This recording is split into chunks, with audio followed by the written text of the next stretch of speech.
আজ ছিল আমার প্রথম জামাই ষষ্ঠী।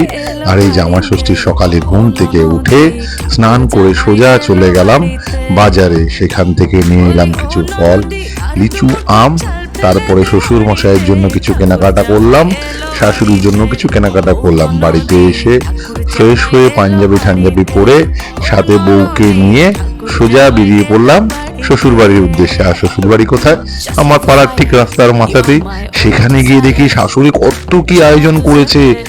ভাত, কত রকমের ভাজা, প্রথমেই ছিল মাছের মাথা দিয়ে ডাল, তারপরে সর্ষে ইলিশ, তারপরে ছিল কাতলা মাছ, আর তারপরে সর্ষে দিয়ে পমফ্রেটের ঝাল, তারপরে লাল লাল ঝাল ঝাল করে মটন কষা, সাথে ছিল জামাই ষষ্ঠীর পায়েস, মিষ্টি দই, চাটনি, সালাড এবং মিয়া মোড় থেকে দিয়েছিল স্পেশাল জামাই ষষ্ঠীর কেক, এবং সাথে ছিল ফল।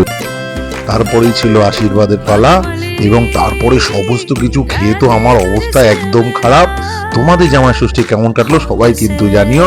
ততক্ষণ till then, tata, bye bye. One kiss will make the world go round. ঠাকুর জামাই এলো বাড়িতে, ও ননদি ঠাকুর জামাই এলো বাড়িতে।